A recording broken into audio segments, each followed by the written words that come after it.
student. Welcome to Explore Learning Center video lecture series. Okay, so yesterday myself Amit sir, okay, we have started electricity topic from your 10th standard this NCERT textbook. Okay. Until now we have seen the last lecture. Okay, last lecture we have seen Ohm's law. Okay, so what is the statement of the Ohm's law? That is for the particular if the physical parameters are constant, temperature and the physical parameter of the conductor is constant, then V is directly proportional to what? I. That means V increases, I also increases, and if you remove this proportionality constant, you will get V is equal to what? I into R. Okay, and then this R is nothing but the resistance, and it is resistance is nothing but the opposition, or you can say hurdles. Okay, hurdles to the flow of the electricity or charges through the material or a given wire. And then unit of the resistance is ohm, that is R. Okay, now on which parameter this resistance depends? Okay, मतलब जिस wire से वो current अगर flow हो रहा है तो उसका रेजिस्टेंस किस पैरामीटर पे डिपेंड होता है? Whether it is depend on the length. अगर मैं लेंथ इंक्रीज कर दूँ तो रेजिस्टेंस पे क्या इफेक्ट हो जाएगा? अगर मैं इसका डायमीटर मतलब इसकी थिकनेस बढ़ा दूँ तो रेजिस्टेंस पे क्या इफेक्ट हो जाएगा? Okay, so resistance dependent, that is R is directly proportional to L. मतलब अगर लेंथ कंडक्टर की आप डबल कर दो तो रेजिस्टेंस डबल हो जाएगा, मतलब वो मटेरियल पहले से ज़्यादा अपोज करने लगेगा. Okay, so yesterday we have already seen. अगर इसका मैं थिकनेस बढ़ा दूँ, ठीक है, तो रेजिस्टेंस क्या हो जाएगा? कम हो जाएगा, मतलब इसमें करंट पहले से ज़्यादा फ्लो हो जाएगा और इजी फ्लो हो जाएगा, क्योंकि रेजिस्टेंस क्या हो जाता है? कम हो जाता है. if that is nothing but the area increasing to what? Surface area. Okay, so by combining these two equations you are getting what? R is equal to what? Rho L by A. Okay, and then this rho is nothing but the resistivity of the material. अब ये resistivity of the material मतलब क्या होता है? Resistance per unit dimension. Resistance per unit dimension. Per unit dimension. तो इसका मतलब क्या होता है? अगर ये मान लो वायर है, ठीक है, तो ये वायर लेंथ है, करेक्ट. हाँ, तो टोटल में कितना अपोजिशन है उसको हम क्या बोलते हैं? रेजिस्टेंस बोलते हैं, ठीक है. अब मान लो ये अगर 10-15 सेंटीमीटर की वायर है, इसके 1 सेंटीमीटर पार्ट में कितना रेजिस्टेंस है? सो रेजिस्टेंस पर यूनिट लेंथ, क्योंकि हम लेंथ में बात कर रहे हैं तो लेंथ में बोलेंगे, ठीक है. सो इस 1 सेंटीमीटर में कितना रेजिस्टेंस है वो क्या हो गया उसका? रेजिस्टिविटी ऑफ दिस मटेरियल और वायर. ओके, और उसको हम क्या बोलते हैं? और एक नाम है स्पेसिफिक रेजिस्टेंस और स्पेसिफिक रेजिस्टिविटी, करेक्ट. हाँ, अगर मान लो एक कुछ ऐसा ब्लॉक टाइप है, क्यूब टाइप है, ठीक है. हाँ, तो उसके वो क्यूब हो गया वॉल्यूम, तो उसके 1 यूनिट वॉल्यूम में मतलब 1 by 1 by 1, मतलब 1 सेंटीमीटर चौड़ा, 1 सेंटीमीटर लंबा और 1 सेंटीमीटर थिकनेस में कितना रेजिस्टेंस है वो क्या हो जाएगा? रेजिस्टेंस पर यूनिट वॉल्यूम हो गया. तो इसलिए मैंने डायमेंशंस क्यों लिखा है? क्योंकि डायमेंशन से यहाँ पे क्या हो सकता है? एक तो लेंथ भी हो सकता है, एरिया भी हो सकता है और वॉल्यूम भी हो सकता है, ठीक है. मान लो एरिया के बारे में अगर बताना है तो मान लो ये प्लेन कॉपर शीट है, ठीक है, और इसमें करंट बह रहा है, ठीक है. हाँ, तो इसमें टोटल में कितना अपोजिशन है उसको हम क्या बोलते हैं? रेजिस्टेंस बोलते हैं. मान लो मुझे यहाँ से एक कोने में से एक छोटा पीस लेना है और ये 1 सेंटीमीटर है, ये 1 सेंटीमीटर है, तो इतने एरिया में कितना रेजिस्टेंस है इसको हम क्या बोलते हैं? Resistivity, correct. इसको हम क्या बोलते हैं? Resistivity, correct. And then unit of the resistivity is ohm meter, that is ohm meter. Ohm is the symbol of resistance. Okay, and then dependence. अब ये resistivity किस किस पे डिपेंड है? डिपेंडेंस मतलब वो चेंज होती है कैसे, ठीक है. तो ये डिपेंड होती है नेचर ऑफ द मटेरियल, ठीक है. मतलब ये मान लो दो मटेरियल्स है, वायर है, एक कॉपर है एक स्टील है, तो इसका रेजिस्टेंस भी अलग है, रेजिस्टेंस इसका भी अलग है, दोनों का सेम नहीं है, because they are made up of different material. एक कॉपर है, एक मे बी स्टील है, ठीक है. तो आप एल्यूमिनियम और कॉपर भी ले सकते हो, करेक्ट. ओके, हाँ, तो अब मान लो मैं आपको एक क्वेश्चन पूछता हूँ, ठीक है. अभी दोनों मान लो कॉपर है, ठीक है. हाँ, लेकिन लेंथ इसकी ज़्यादा है, इसकी कम है, ठीक है. हाँ, तो बताओ रेजिस्टेंस सेम रहेगा दोनों का? नहीं, क्योंकि resistance directly proportional to length होता है. तो जिसका लेंथ ज़्यादा उसका रेजिस्टेंस ज़्यादा, मतलब इसका रेजिस्टेंस ज़्यादा है, इसका रेजिस्टेंस कम है. अब मुझे रेजिस्टिविटी बताओ, ठीक है. तो रेजिस्टिविटी क्या हो जाएगा यहाँ पे बच्चों? कि रेजिस्टिविटी सेम है, क्योंकि रेजिस्टिविटी डिपेंड सिर्फ किस पे हुए? मटेरियल पे डिपेंड है. अब दोनों मटेरियल सेम मटेरियल से बने हैं, कॉपर, तो इनका दोनों का रेजिस्टिविटी सेम है, लेकिन रेजिस्टेंस क्या है? डिफरेंट है, ठीक है. समझ में आ गया? So that's why it depends only on the material from which the wire is made up of. And then temperature of the material. Of course temperature change कर दो इस मटेरियल का, तो मतलब ये 30 डिग्री पे इसका रेजिस्टिविटी अलग है, तो इसका टेम्परेचर बढ़ा के मैंने 50 डिग्री कर दिया, तो इसका रेजिस्टिविटी अलग हो जाएगा, ठीक है। So it depends on the temperature. So in yesterday lecture we have seen this much things. Now we will do one experiment. Okay, it is present in your NCERT textbook, and that is experimental setup of Ohm's law, ठीक है। मतलब setup क्यों करना है, क्योंकि हमने यहाँ बोला ना कि V is directly proportional to I। इसका मतलब क्या है कि जैसे आप V इंक्रीज करोगे I भी ऑटोमेटिकली क्या हो जाएगा, इंक्रीज हो जाएगा, और ये आपको प्रूफ करना है, ठीक है। तो ये प्रूव करने के लिए थोड़ा सा एक्सपेरिमेंटल सेटअप लेना पड़ेगा। तो ये है डायग्राम, एक्सपेरिमेंट डायग्राम, ठीक है। तो यहाँ पे एक सब ऐसे रेजिस्टेंस है, ओके, और उसको एक एमीटर कनेक्ट किया है, सॉरी, यहाँ पे एक वोल्ट मीटर भी होता है to measure the voltage across this resistance, okay. और यहाँ पे एक प्लग की होती है टू पास द करंट और ऑफ द करंट, ठीक है, थ्रू द सर्किट। और यहाँ पे डिफरेंट डिफरेंट सेल्स है, मतलब आपको पहले एक सेल सर्किट में लाना है, बाद में दो सेल लाना है, बाद में तीन सेल लाने हैं, बाद में चार सेल।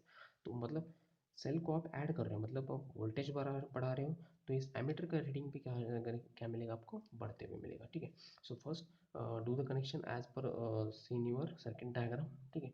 उसके बाद क्या करना है, सिर्फ ये वाला सेल जो है वी, ठीक है, ये वाला सिर्फ कनेक्शन में ले लो। ये रेड डॉट लाइन क्या है, इसका मतलब क्या है, सिर्फ ये वाला सेल सर्किट में है, ये नहीं, ठीक है।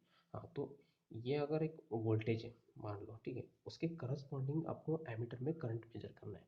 मतलब इस वोल्टेज पे इसमें कितना करंट फ्लो हो रहा है थ्रू द रेजिस्टेंस, तो ये आपको एमीटर में मेजर करना है, ठीक है। हाँ, उसके बाद क्या करना है, दो सेल लेने हैं आपको सर्किट में, मतलब आपने अगर वायर यहाँ पे जोड़ दिया तो ये दो सेल कनेक्ट हो जाएंगे।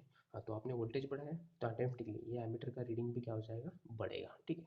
तो ऐसे करके आपको तीन सेल लेना है और उसके करस्पॉन्डिंग करंट मेजर करना है, चार सेल लेना है, उसके करस्पॉन्डिंग करंट मेजर करना है, ठीक है। तो हर एक सेल के लिए, मतलब एक सेल होता है तब एमीटर रीडिंग लेना है, दैट इज एक रीडिंग हो गया, दो सेल का दूसरा रीडिंग, तीन सेल का तीसरा रीडिंग, और चार सेल का चौथा रीडिंग, ठीक है। तो आपको ऐसे, तो यहाँ पे मैंने ऑब्जर्वेशन टेबल लिखा है, ठीक है। जब एक सेल होता है, ठीक है, मान लो ये रीडिंग्स मतलब ऐसे लिया है मैंने आपको समझाने के लिए। अगर वोल्टेज 0.4 है, मतलब इस सेल का कितना वोल्टेज है, 0.4 वोल्ट है, तो वहाँ पे आपको करंट रीडिंग कितना मिलेगा, 0.1, ठीक है। हाँ, तो जैसे आपने सेकंड सेल लिया तो उसका 0.8 हो जाएगा, क्योंकि हर एक सेल सेम है, 0.4 वोल्ट का है, तो वो डबल हो जाएगा, 0.8 वोल्ट हो जाएगा। तो ऑफकोर्स आपका वी बढ़ रहा है, ठीक है, तो ऑटोमेटिकली आपका करंट भी क्या हो जाएगा, बढ़ जाएगा। तो ये देखो, जैसे जैसे आपने वी बढ़ाया, मतलब सेल ऐड किए, तो वैसे वैसे आपका करंट भी बढ़ रहा है, ठीक है। अब मान लो आपको ये मिला, this V is equal to what, I into R, और आर क्या होता है, constant, that is a resistance. Therefore resistance is equal to what, V by I, ठीक है। तो ये फॉर्मूला यूज करके you can calculate the resistance of this given resistor, ठीक है। तो डिवाइड कर दो V by I, V divided by I कर दो, ठीक, कितना मिला, 4 ओम। इसमें वी डिवाइडेड बाय आई वापस 4 ओम मिल जाएगा, वी डिवाइडेड बाय आई कर दो, वापस 4 ओम मिल जाएगा, वी डिवाइडेड बाय आई कर दो, वापस 4 ओम। मतलब क्या है, ये कांस्टेंट है, मतलब इस वायर का रेजिस्टेंस 4 ओम है, ठीक है। और ये रेजिस्टेंस मतलब क्या होता है, opposition to the flow of electricity और चार्जेस, ठीक है। तो आप देख सकते हो यहाँ पे वोल्टेज बढ़ रहा है, ठीक है, वोल्टेज ऐसे बढ़ रहा है तो करंट भी क्या हो रहा है, बढ़ रहा है, ठीक है, क्योंकि आप वोल्टेज कैसे बढ़ा रहे हो, by adding the cell in the circuit, okay. हाँ, तो अब आपको ग्राफिकली रिप्रेजेंट करना है, ग्राफिकली मतलब आपको एक्स एक्सिस और वाई एक्सिस पे ये ग्राफ प्लॉट करने हैं। एक्स एक्सिस पे आप करंट लोगे और वाई एक्सिस पे आप क्या लोगे, वोल्टेज, ठीक है। तो ये जो वैल्यूज़ है इसको आप डिवाइड कर दो, करंट को कैसे लेना है आपको, 0.1, 0.2, 0.3, 0.4, तो आपका 1 सेंटीमीटर हो गया 0.1, 0.2, 0.3, 0.4। वैसे ही वोल्टेज यहाँ पे रख दो, 0.4, 0.8, 1.2 और 1.6। तो 0.1 पे कितना वोल्टेज है, 0.1 पे, सॉरी 0.4 पे कितना करंट है, 0.1, ठीक है। एक डॉट मिल गया, ऐसे डॉट ले लो और उसको कनेक्ट कर दो, तो आपको क्या मिलेगा, straight line passing through the origin, ठीक है। मतलब क्या हो रहा है, जैसे आपका वी बढ़ रहा है वैसे आई भी बढ़ रहा है, ठीक है। ये देखो, जैसे आप वी इंक्रीज कर रहे हो वैसे आई भी आपका बढ़ रहा है। So you are getting what, V is directly proportional to I itself, okay. और ये स्ट्रेट लाइन होती है। अगर मान लो कोई रेजिस्टेंस और किसी वायर में अगर करंट फ्लो किया आपने, और आपने रीडिंग लिया वी और आई के, और आपको ऐसा ग्राफ नहीं मिला है, ठीक है, आपको कुछ ऐसे टेढ़ा मेढ़ा ग्राफ मिला है, ऐसे मतलब ऐसे कर्व टाइप मिला है या फिर कुछ भी मिला है, इसका मतलब क्या है कि ये वायर ओम्स लॉ ओबे नहीं करती, ठीक है। सो उसमें दो टाइप के डिवाइस होते हैं, मतलब कंडक्टर होते हैं या फिर डिवाइस होते हैं।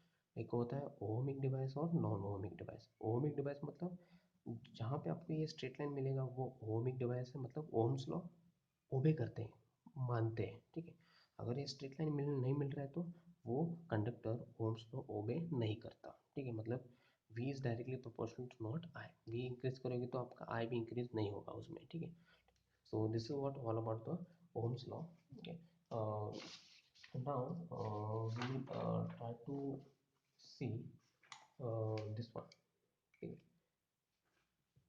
थोड़े बहुत एग्जांपल्स लेंगे हम लोग यहाँ पे, ठीक है। so first example is have, मतलब depending on the Ohm's law, okay. ठीक है, तो यहाँ पे मैं आपका एग्जांपल लिख देता हूँ, द पोटेंशियल, ठीक है। There is one potential is given, और यू कैन से,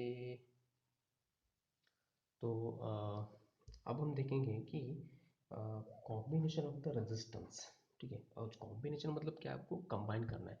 जैसे आपने यहाँ पे इस वाले पार्ट में बहुत सारे सेल्स कंबाइन किए थे, ठीक है। आप क्योंकि आपके पास वेरिएबल वोल्टेज नहीं है तो आपने क्या किया, पहले एक वोल्टेज किया, वो एक सेल कनेक्ट किया, फिर दूसरा, फिर तीसरा, फिर चौथा, ऐसे आपने इंक्रीज किया। वैसे ही आपको कभी कभार एक डिज़ायर्ड रेजिस्टेंस चाहिए होता है, मतलब एक पर्टिकुलर वैल्यू, और वो वैल्यू मार्केट में अवेलेबल होती नहीं है, ठीक है। तो आप क्या करते हो कि ऐसे दो या तीन रजिस्टर्स आप लेके उसको कनेक्ट कर देते हो, ठीक है।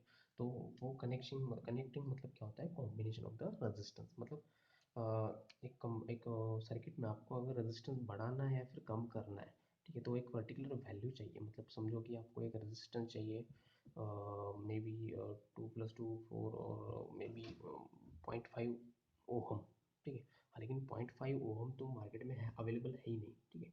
तो आप उनको उस टोटल, मतलब उस सर्किट में 0.5 ओम होने जैसा कॉम्बिनेशन कौन सा सही रहेगा, मतलब आप क्या करके 0.5 ओम रेजिस्टेंस बना सकते हो, ठीक है, बाय टेकिंग द टू और मोर रेजिस्टर्स, ठीक है। तो उस कॉम्बिनेशन को हम क्या बोलते हैं, कॉम्बिनेशन ऑफ द रेजिस्टेंस, ठीक है। तो कॉम्बिनेशन ऑफ द रेजिस्टेंस मतलब क्या होता है, कनेक्टिंग टू और more resistors to get the desired value of the resistance, ठीक है।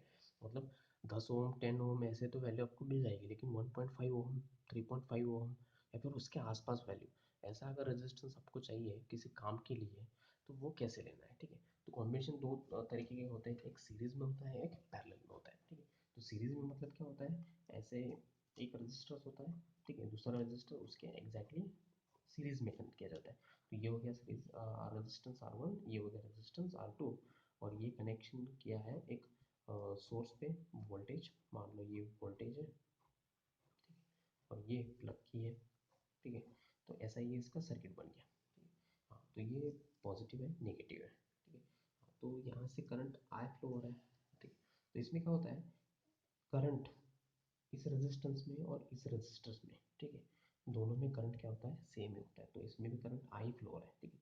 हाँ, लेकिन यहाँ पे पोटेंशियल अलग है इस, क्योंकि रेजिस्टेंस वैल्यू अलग अलग है, ठीक है।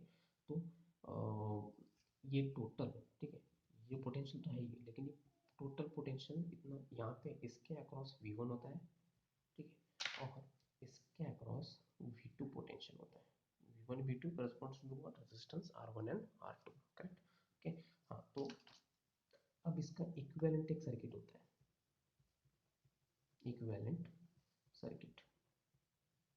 अच्छा, इक्विवेलेंट सर्किट मतलब क्या होता है कि आपने ऐसे बहुत सारे सेल, बहुत सारे रेजिस्टेंस अगर सीरीज में जोड़ा है, तो उनका टोटल रेजिस्टेंस क्या हो जाएगा, इफेक्टिव रेजिस्टेंस क्या हो जाएगा, ठीक है। तो वो आपको यहाँ पे निकालना है। तो यहाँ पे इक्विवेलेंट रेजिस्टेंस क्या हो जाएगा, अब ये मैंने सीरीज में जोड़ा है, तो ये मतलब दोनों को मिला के एक रेजिस्टेंस बनाना है आपको। तो वो रेजिस्टेंस को नाम दे दूंगा मैं RS, करेक्ट। और ये हो गया V यहाँ पे, और जो हमने कनेक्ट किया है ऑलरेडी, और ये उसमें करंट फ्लो हो रहा है I, ठीक है। सो अब आपको क्या करना है, अब मान लो ये V है, ठीक है, from from diagram you can say v is equal to what, v1 plus v2, correct. ठीक है, देखो ये v1 और v2 ऐड कर दो, आपको क्या मिलेगा वापस v। ठीक है, तो फ्रॉम द डायग्राम और circuit diagram you can write down v is equal to one v1 plus v2। ठीक है, हाँ, फ्रॉम ओम्स लॉ, अब यहाँ पे फ्रॉम ओम्स लॉ, ठीक है, v1, ठीक है, ओम्स लॉ अभी इस पार्ट में अप्लाई कर दो और ओम्स लॉ इस पार्ट में अप्लाई कर दो। रेजिस्टेंस कितना है R1, वोल्टेज कितना है V1, करंट कितना फ्लो हो रहा है I, दोनों में सेम करंट फ्लो हो रहा है, याद रखो सीरीज में करंट सेम फ्लो होता है। ठीक है, so Ohm's law is equal to what, V is equal to what, I R1 and इसके अक्रॉस भी अप्लाई कर दो, V2 is equal to what, I R2। ठीक है, अब ये जो इक्विवेलेंट सर्किट है यहाँ पे भी ओम्स लॉ अप्लाई कर दो। रेजिस्टेंस कितना है RS, RS क्या होता है, दोनों का combination RS। Effective, total effective बोलते हैं इसको, इफेक्टिव रेजिस्टेंस बोलते हैं इन सीरीज। इसमें करंट कितना फ्लो हो रहा है I, वोल्टेज कितना है V। ठीक है, तो ये क्या हो जाएगा V is equal to what, I R S।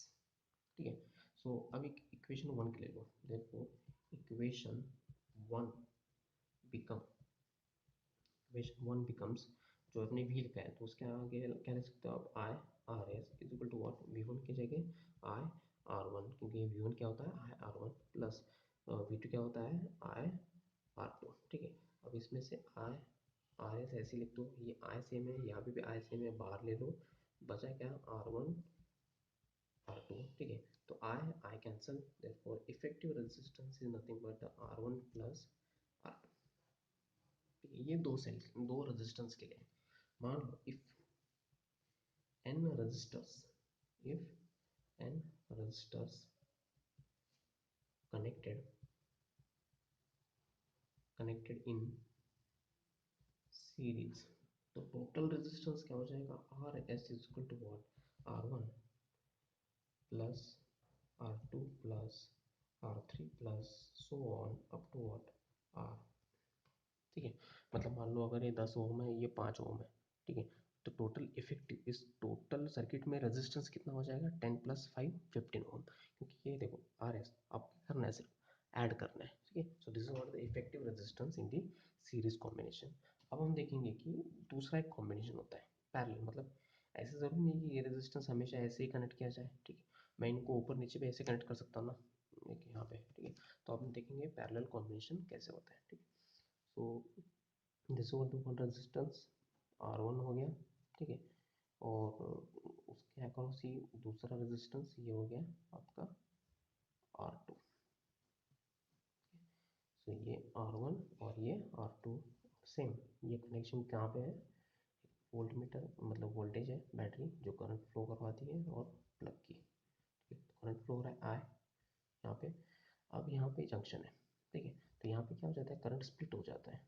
यहाँ पे मान लो हम I1 ले लेंगे और यहाँ पे करंट क्या हो जाएगा I2।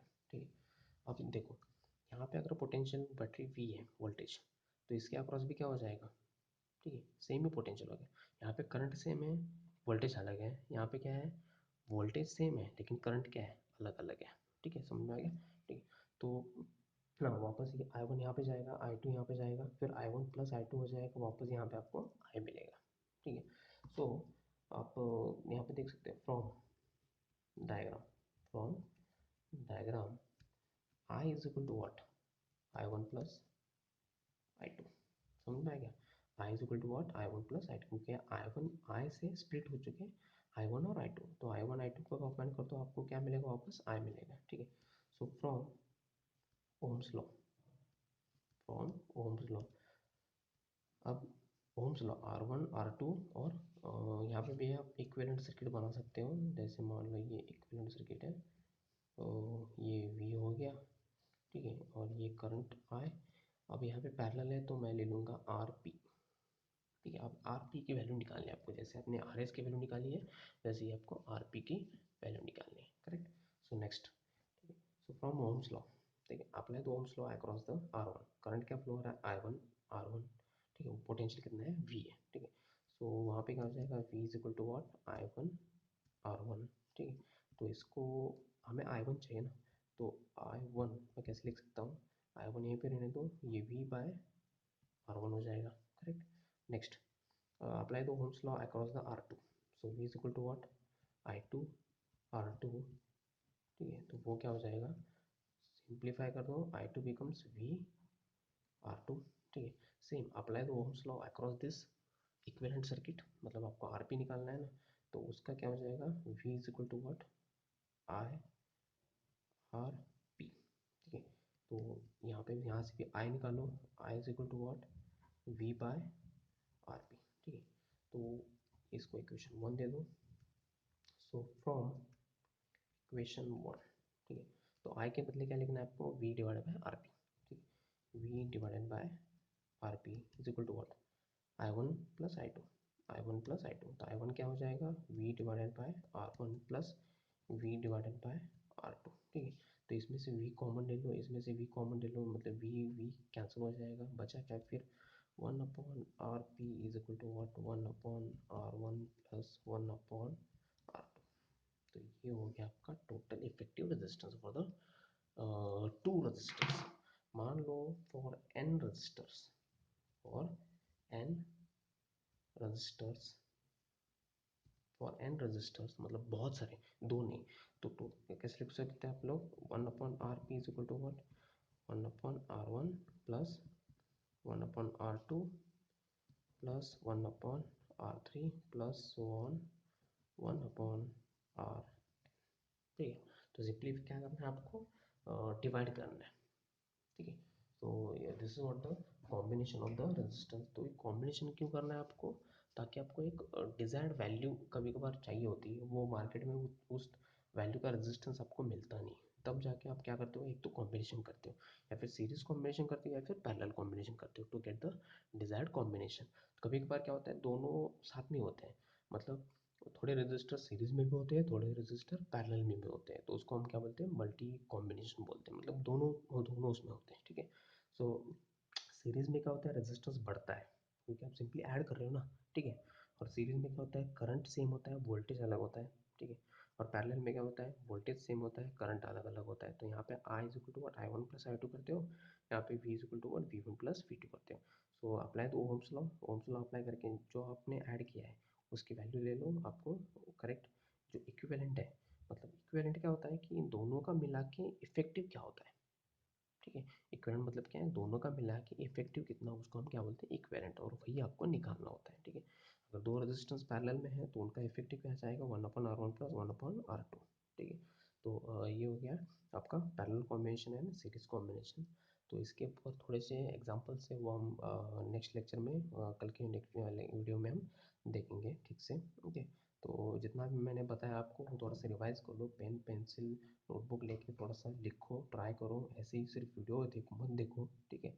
और कोई भी अगर डाउट है, क्वेश्चन है, तो आप मुझे कमेंट सेक्शन में क्वेश्चंस वगैरह वहाँ पे लिख दो, ठीक है। So I will answer that those questions, okay. So and please if you like this video then share, okay, comment and do not forget to subscribe the channel, so you will get the what, more detailed videos, okay। क्योंकि video lecture में क्या होता है, हम ज़्यादा कुछ बता नहीं सकते क्योंकि टाइम लिमिट होता है और वीडियो भी बड़ा होते जाता है। तो जैसे आप हमारे रेगुलर क्लासेस अटेंड करोगे, that is in explore learning centre which is in Ganeshpur, that is main road, okay. तो आपको इस यूट्यूब लिंक पे सारा डिटेल एड्रेस वगैरह सब मिल जाएगा, कॉन्टैक्ट नंबर भी सब है यहाँ पे, ठीक है। So if like this share this video and comment, okay. So thank you, see you in the next lecture.